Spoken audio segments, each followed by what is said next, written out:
Bienvenue dans ce journal dont voici les grandes articulations. Le chef de l'État a échangé ce matin avec son homologue français. Les discussions ont porté sur le financement des énergies renouvelables. Ouverture à Conakry de la 9e Assemblée générale ordinaire du réseau africain des institutions et fonds de formation professionnelle.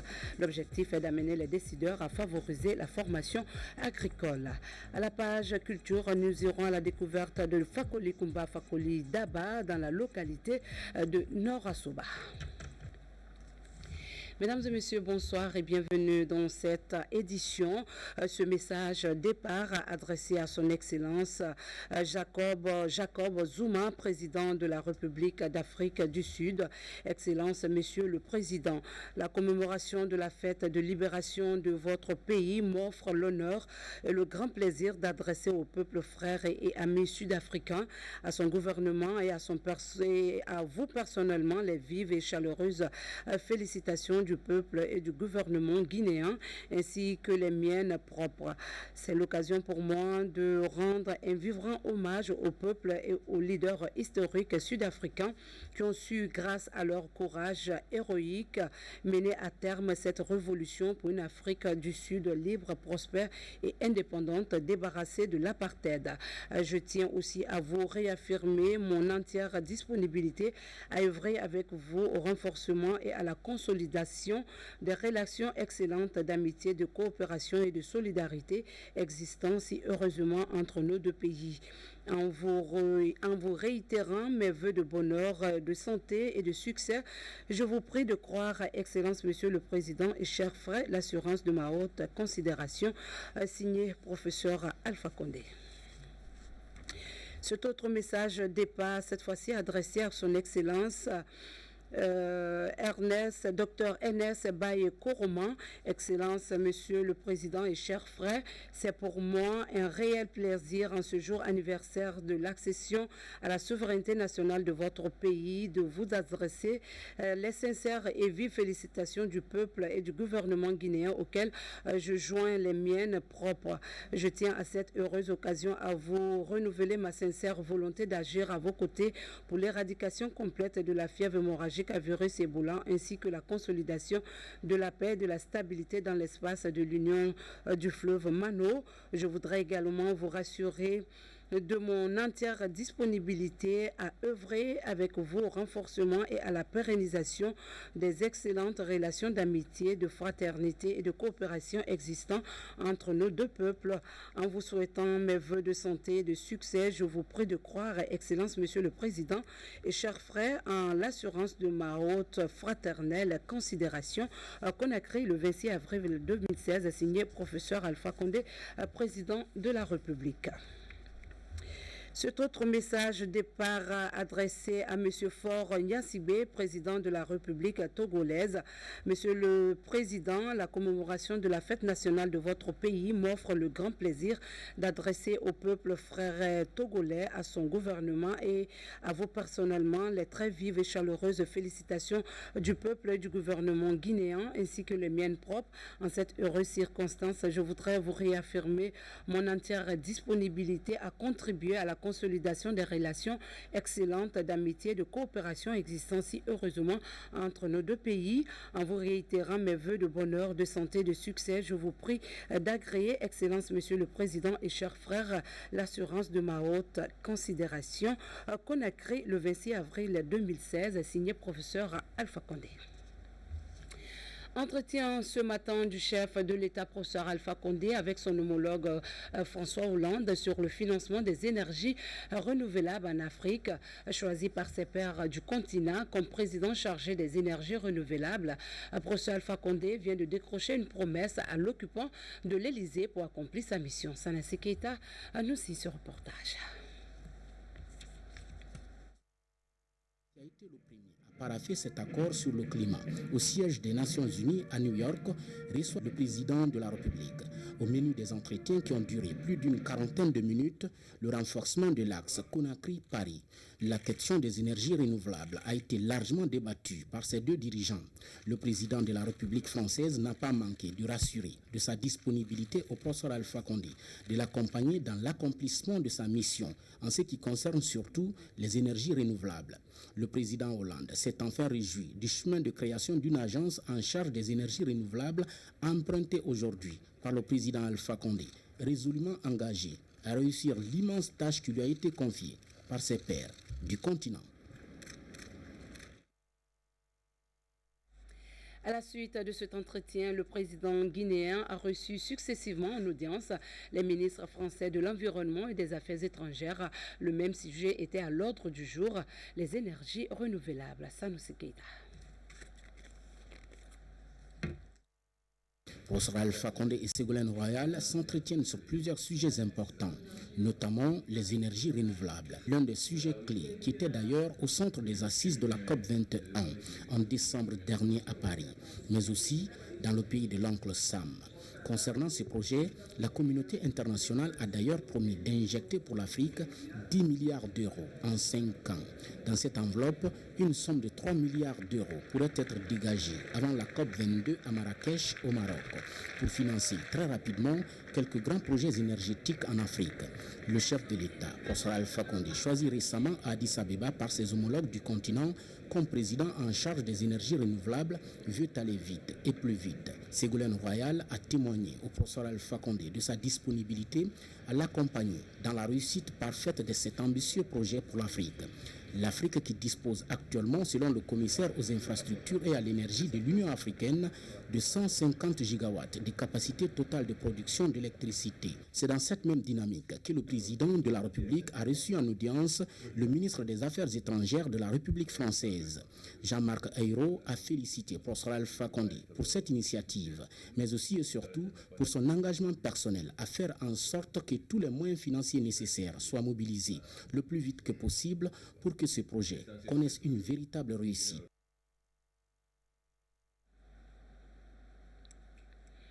Retour à Conakry où se tient la 9e Assemblée générale ordinaire du réseau africain des institutions et fonds de formation professionnelle. Le thème retenu cette année est la place de la formation agricole dans la formation professionnelle.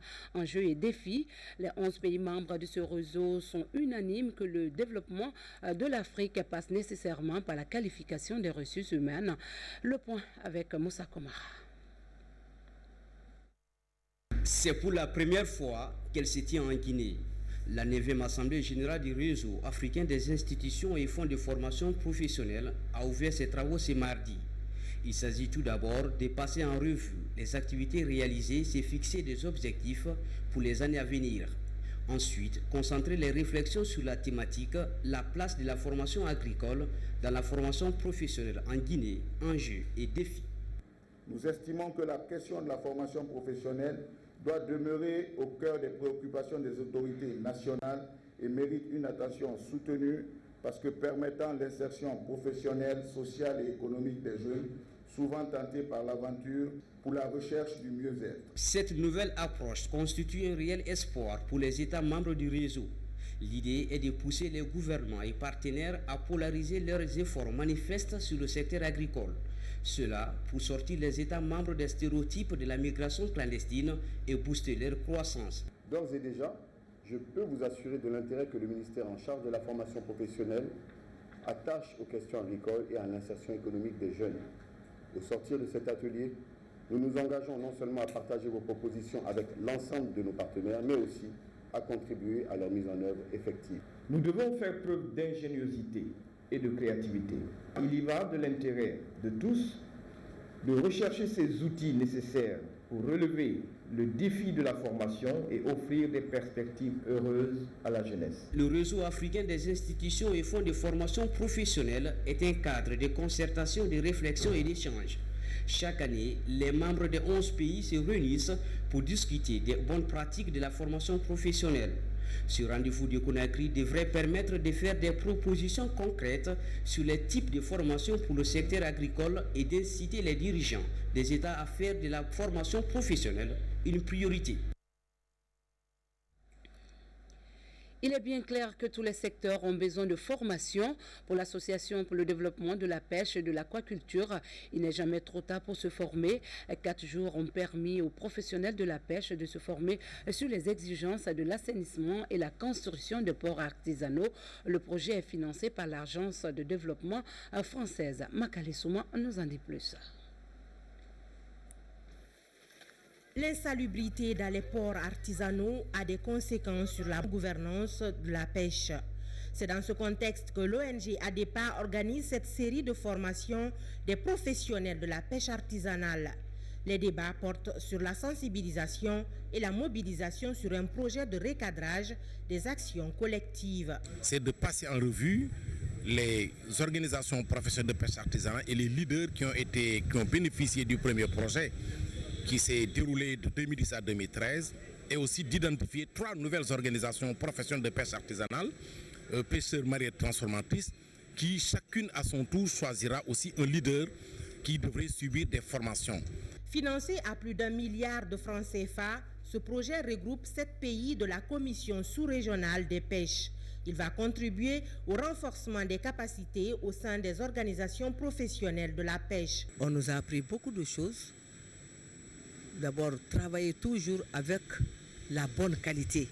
S'il n'y a pas la qualité, on gagne peu. Et la santé de la population dépendant de nous, le panier de la ménagère guinéenne, tout le monde sait que c'est le poisson qui est à la base. Donc ce poisson, il faut vraiment qu'on lui accorde toutes les importances possibles et qu'on fasse vraiment le sérieux dans ce que nous faisons comme transformation. Cet atelier vise à renforcer les compétences de ces professionnels dans le cadre de leur autonomisation.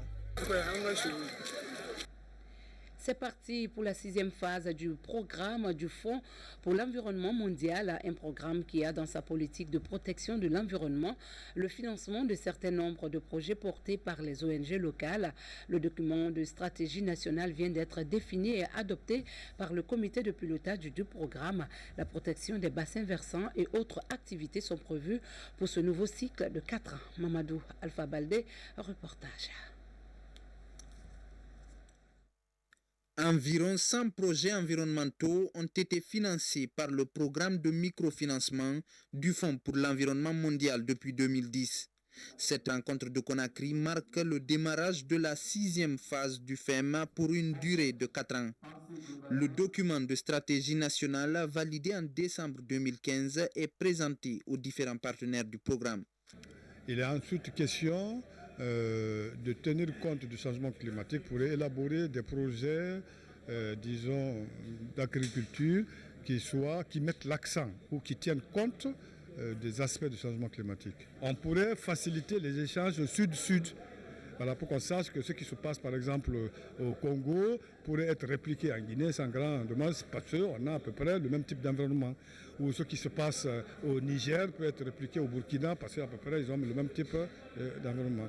Donc tout ceci, ce sont des directives du FEM. Vous voyez, actuellement, à Conakry, il fait très chaud parce que tout simplement, les écosystèmes, à la fois terrestres et marins, sont attaqués. La nouvelle stratégie prévoit par exemple l'élargissement et le renforcement des réseaux d'aires protégées par les populations autochtones et locales au niveau national et mondial, la préservation et l'utilisation rationnelle de la biodiversité, ainsi que la promotion des énergies renouvelables, la lutte contre les polluants organiques persistants sont entre autres défis pour les 4 années à venir. Le FEM 4, la Guinée a pu bénéficier un peu de ressources seulement, mais le FEM 5, la Guinée a bénéficié entièrement. Et le FEM 6 a aussi un aspect particulier qui touche plus la communauté à la base avec ce qu'ils appellent les surfaces qui sont comme les forêts communautaires, ce qu'ils appellent les APAC, les aires du patrimoine autochtone des communautés. Bon, nous passons maintenant des stratégies de réduction de la pauvreté aux stratégies sur le développement durable. Donc, au lieu de parler des objectifs du millénaire pour le développement, nous parlons maintenant des objectifs sur le développement durable. Toutes ces données doivent être intégrées dans l'élaboration de la nouvelle stratégie. En En Guinée, le FEM apporte son soutien à plus de 70 ONG spécialisées dans la protection de l'environnement. Il est né en 1992 au cours de la première grande conférence internationale sur l'environnement tenue à Rio de Janeiro, au Brésil. Toujours dans l'actualité nationale, la compagnie de la gendarmerie territoriale de Koya a de nouveaux locaux. La remise de ces infrastructures a mobilisé l'ensemble des forces de défense et de sécurité et des autorités civiles. L'initiative s'inscrit dans la vision du chef de l'État de doter la Grande Muette d'édifices modernes. Commandant Mohamed Kassé est notre correspondant de la presse militaire. Ce sont 3 bâtiments qui vont désormais abriter la compagnie de la gendarmerie territoriale de Koya. Ces édifices, construits sous la tutelle du ministère de la Défense nationale, devraient améliorer le cadre de travail des gendarmes de cette localité. La cérémonie qui nous regroupe ici aujourd'hui concerne la réception provisoire par le maître d'ouvrage d'un bâtiment en R+1 composé de 10 bureaux, 4 toilettes internes, 3 violons pour hommes, femmes et mineurs, une garde à vue, un poste de garde, 2 magasins internes, un magasin externe pour le stockage du riz, un dortoir pour les femmes et une salle d'attente. La mise à disposition de ces infrastructures militaires à Conakry et à l'intérieur du pays contribue à l'amélioration des capacités opérationnelles des forces de défense et de sécurité. Ces ouvrages sont financés par le contribuable guinéen.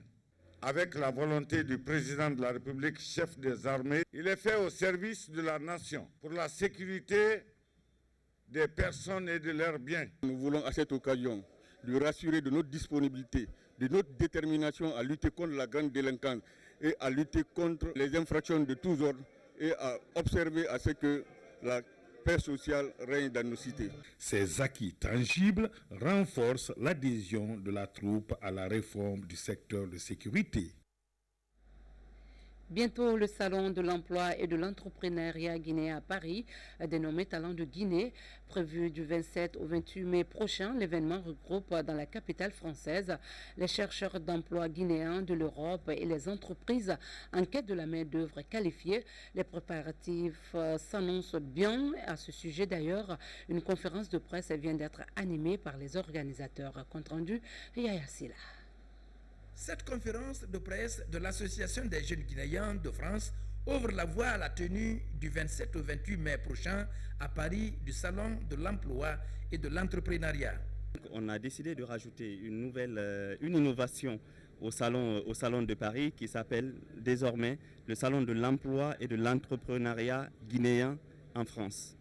Donc l'objectif, c'est aujourd'hui, au-delà des candidats, des Guinéens qui vivent en France et en Europe, l'idée, c'est de les amener dans le cadre de l'emploi, mais deuxièmement, c'est de les inciter à investir en Guinée, à entreprendre en Guinée. Pour préparer cet événement économique majeur, l'Association des jeunes Guinéens de France travaille en collaboration avec des secteurs clés.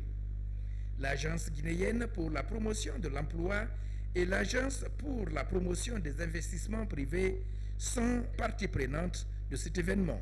Nous déployons nos efforts pour les accompagner, pour atteindre ces entreprises avec qui nous sommes en étroite collaboration, pour pouvoir atteindre l'objectif d'aller au moins avec 35 entreprises en France et pouvoir dénicher les ressources humaines qui ont des qualifications pointues pour les inciter à venir en Guinée et combler le gap qu'il y a entre, comme je le disais tantôt, les besoins des entreprises et l'offre. L'Association des jeunes Guinéens de France organise le 4 mai prochain un atelier pour les participants.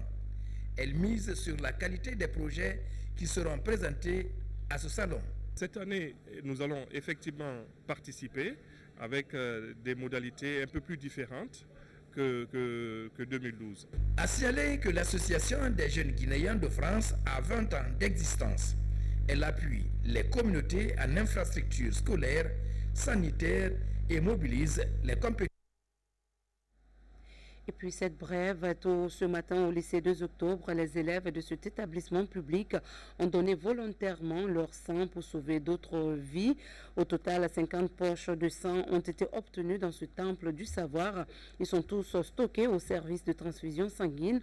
L'initiative est de l'Association internationale des médecins pour la promotion de l'éducation de la santé en Afrique. Ce don de sang est la première activité de cette ONG. Séminaire de formation des imams et prédicateurs de la Guinée. L'objectif est de réorganiser le champ religieux à travers une meilleure qualification en vue d'une exécution sans faille de leur mission auprès des fidèles musulmans. Nabi Zakaria Bangora. Cette formation est initiée à l'intention des imams et prédicateurs du pays. À travers elle, le secrétariat général des affaires religieuses compte renforcer les capacités des chefs religieux, pour faire comprendre aux fidèles que l'islam ne rime pas avec le terrorisme. Aujourd'hui, notre nouveau secrétaire général des affaires religieuses invite tous les imams de la République pour une formation de leur faire connaître que l'islam est une religion de juste milieu, est une religion de pardon, est une religion de cohérence, est une religion qui appelle à l'unité nationale. Durant 4 jours, ces imams et prédicateurs du pays vont bénéficier des cours de théologie et de techniques de communication sur les principes de l'islam. La formation permettra également aux imams et prédicateurs de mieux orienter les fidèles. Le message vers la population, vers la Oumma, c'est à travers les imams, c'est à travers les prédicateurs. C'est pour cela que je tenais à leur formation. Alors nous sommes là pour une formation de 4 jours. Cette formation des chefs religieux sera suivie d'une conférence islamique nationale. Cela pour promouvoir les vertus de l'islam dans notre pays.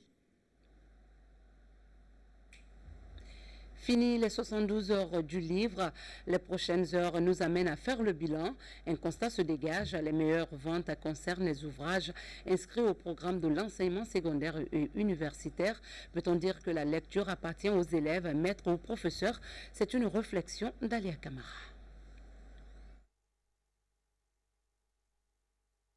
En adjoignant la dimension mine à l'événement, les organisateurs du Salon du Livre 2016 ont voulu impliquer les sociétés minières dans la création de points de lecture. Si les résultats obtenus sont largement en deçà des attentes, ces 3 jours prouvent que l'objectif Conakry Capitale mondiale du livre en 2017 a besoin de plus d'implication. La plupart des sociétés minières sont des multinationales. Ces sociétés ont accepté de nous accompagner cette année et pour Conakry Capitale mondiale du livre en créant des points de lecture. C'est extrêmement important. Ce que vous dites que les jeunes ne lisent pas, c'est parce qu'ils n'ont pas d'espace de lecture. La foire du livre 2016 a connu moins d'engouement que les autres éditions. Les jeunes surtout continuent de bouder la lecture. Parmi ceux qui ont encore le réflexe de lire figurent en grande partie des lycéens. Les œuvres inscrites au programme constituent les meilleures ventes de ces 72 heures. On a vendu beaucoup de littérature africaine surtout. Le premier jour, ça a été vraiment la ruée, quoi. Surtout les livres, d'abord les auteurs guinéens. Vous avez Alim Fantouré, William Sassine, vous avez Kamara Lai, vous avez aussi Tcherno Monenembo. Et voilà quoi. Côté étudiants, ce sont surtout des documents de droit et de médecine qui ont fait des ventes honorables. D'autres livres constituent des découvertes, surtout pour une frange de la jeunesse estudiantine.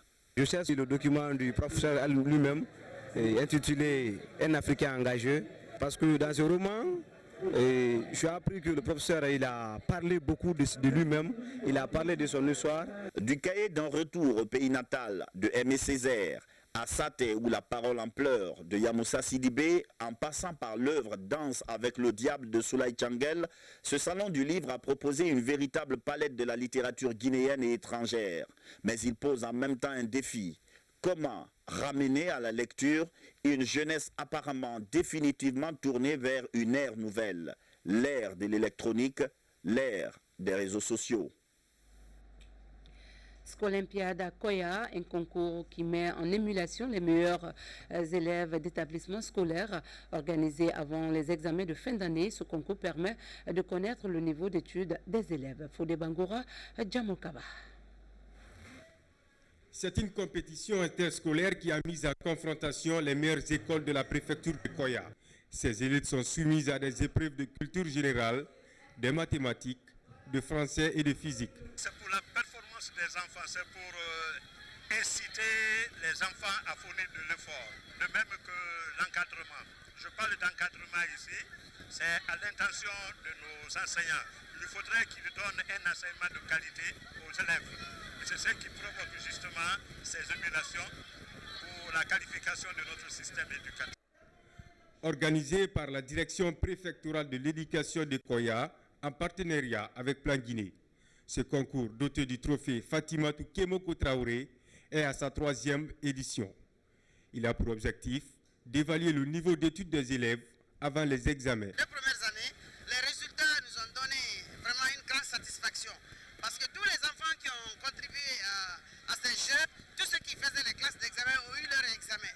Donc on s'est dit que ça devient vraiment un atout pour accompagner nos enfants dans la préparation de leur examen. Après un long duel entre ces établissements, les membres du jury ont finalement départagé les candidats. À l'élémentaire, l'école Somaya Centre est en tête avec 25 points. Niveau secondaire, le collège Rabiatou Sera Diallo prend le dessus. Le lycée Fatim, avec 17 points, est déclaré victorieux devant le lycée Kuntia. Le ballet de Matam a bouclé l'événement par une prestation folklorique. Culture à présent, direction la localité de Norasoba, c'est dans Sigiri où se tient le 4e forum de l'Union de la descendance de Fakoli Kumba, Fakoli Daba. Venu de toute la Guinée, ce forum participe d'une stratégie de se reconnaître soi-même et avoir une raison de préserver les valeurs traditionnelles et sociales marquées du sceau par leurs arrière-grands-parents dans la société mandingue. Abdul Karim Kamara, Fodé Nyagasola Keita, Faremba Kamara, reportage. Après la veillée d'armes, le soleil monte sur le rendez-vous de la sous-préfecture de Norasoba. Les fils répondant aux nombreux noms de familles connues sous Fakoli retiennent encore l'histoire des hauts faits d'armes de leur arrière-grand-père. Plus de 5000 participants venus des 4 coins de la Guinée et certains pays limitrophes se portent à la rencontre de l'Union Fakolici. Dans la société mandingue du XIIIe siècle, le génie de Fakoli symbolisait la force de l'armée et la thérapie. Il a été un grand chef d'armée de l'Empire de Sundiata. Grâce à son combat, Sundiata a réussi à convaincre Soumaoro Kanté. Compte tenu de tout ce qu'il avait comme force mystique, il avait la possibilité de se transformer, il avait la possibilité de faire des magies, il avait la possibilité de faire la thérapeutique. Donc c'est ce qui a fait que Sundiata l'a récupéré. Ils sont Kourouman ou encore Doumbouya. Tous les 3 ans, ces fils mobilisent leur lignée à travers un forum afin de s'inscrire toujours dans la dynamique de Fakoli.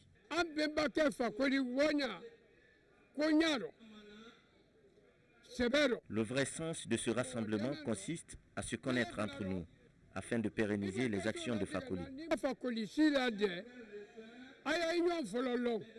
Ce forum est destiné à quoi? Que ceux qui descendent d'un même ancêtre, qui ont joué un rôle capital dans l'histoire de l'Afrique occidentale, dans l'histoire de l'Afrique et dans l'histoire universelle, se retrouvent pour se connaître. L'unité aujourd'hui, le dénominateur commun, c'est Fakoli, qui ne doit pas mourir. De nos jours, la descendance de Fakoli se retrouve dans toutes les régions naturelles de la Guinée. Les Bangoura de Wankifon et Sissoko en Basse-Guinée, les So en Moyenne-Guinée, Zoumanigui et Milimono en Guinée forestière, les Kourouman, Doumbouya et Bagayoko en Haute-Guinée. Un mot de sport après la 2e édition de détection des jeunes talents avec l'Académie Club de Conakry. 6 d'entre eux ont été repérés promoteurs. Ils se sont envolés hier pour la France afin de tenter leur chance.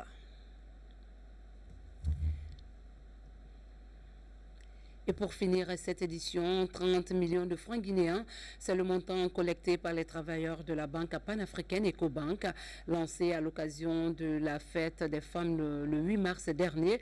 Ce montant servira de frais de scolarité de 5 meilleures jeunes filles. L'objectif est de promouvoir la culture de l'excellence et de garantir l'égalité entre les sexes. Moussa Komara a suivi la remise. La banque panafricaine Ecobank prend en charge l'éducation de ces 5 jeunes filles, majors de leur promotion pendant une année. C'est le résultat d'une levée de fonds initiée par cette institution financière à travers son comité Écolodis. Il y a un mois, l'idée de promouvoir l'émancipation de la femme et concrétiser l'égalité des sexes d'ici à l'horizon 2030. Depuis 2012 ou 2013, on est sur ça. Et on va se battre, ça ne serait pas la dernière action. Avec le groupe et la direction et les membres du comité d'Ecobank le disent, on va se fixer des objectifs par rapport aux jeunes filles. À vous tous, encore une fois, je vous dis vraiment, continuez à garder un petit peu le cap, comme ça. Ce que nous faisons aujourd'hui n'est que symbolique. Ces 5 jeunes filles reçoivent respectivement un chèque de 3 500 francs guinéens. Issassi, elle, reçoit 16 millions de francs pour les frais de scolarité pour l'année académique 2016-2017. Je suis très contente. Le chèque d'Ecobank Guinée m'inspire de la joie, mais aussi de la fierté, parce que si j'ai aussi ce chèque aujourd'hui, c'est grâce à ma famille et à mes encadreurs, et je tiens à les remercier pour tout le soutien qu'ils m'ont apporté jusqu'à aujourd'hui. Bâtir un monde meilleur pour tous et valoriser la culture de l'excellence, c'est l'ambition qu'anime Ecobank. Cadeaux aux femmes de l'institution, stages de formation, rafraîchissement aux clientes en agence et panel de discussion, il y en a eu lors de la célébration de la Journée internationale de la femme. Voilà, c'est ici qu'on s'arrête. Merci de nous avoir suivis. Très bonne suite de programme en compagnie de la télévision nationale, car vous servir est notre mission. Bonsoir à tous.